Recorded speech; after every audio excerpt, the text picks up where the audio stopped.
Hey guys, it's Nate from dismemberedmedia.com. Hey, I wanted to give a quick review for The Last Exorcism 2, produced by Eli Roth and Company, starring Ashley Bell. Ashley Bell did a great job, and I feel bad for giving it such a horrible review. She did a pretty good job with what she was given, but for everybody else involved, it was a poor showing. First, I'm not sure that it's much of a spoiler by talking about it, but it's not filmed in the same mock or mockumentary, documentary style that the first one was done in. I thought that that's what made the first movie what it was, and then to completely go against it for the second one sucked. And yeah, I know that at the end of the first one everybody dies. It's one of the great things about it, but you can't tell me that they couldn't have found a way to pick up the pieces and start another documentary, bring in another crew. At any rate, it suffered right out of the gates. I'm usually against posting spoilers, but this movie was so bad that I don't really care. If you don't like spoilers, shut the video off and go to a different YouTube video. A couple of things that really bugged me about this video. Right out of the gates, at the very beginning of the movie, had some potential. The scene in the very beginning, demon crawls into bed with this guy after his wife gets up and goes to the bathroom, and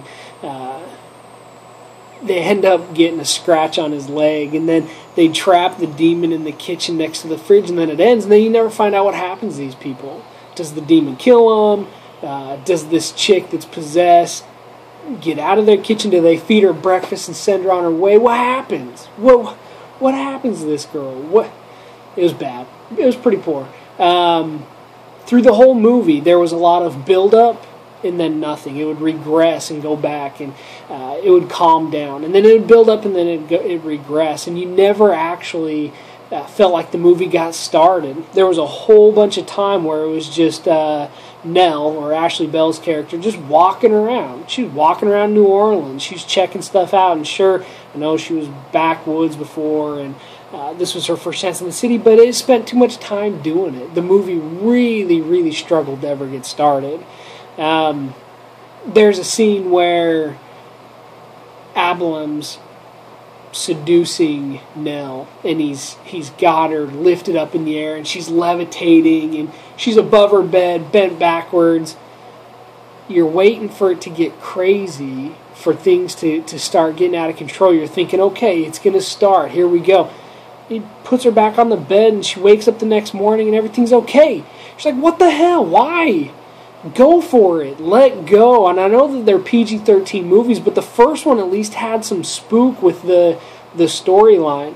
There were a lot of cheap jump thrills in this one. I mean, don't get me wrong. There's times where you jump in your seat, but you can't help it when shit jumps out at you on the screen. I mean, that's what it is. But they're cheap thrills, cheap scares. Nothing from the story. Nothing built up. At the end, the final exorcism in this movie, so much wasted potential.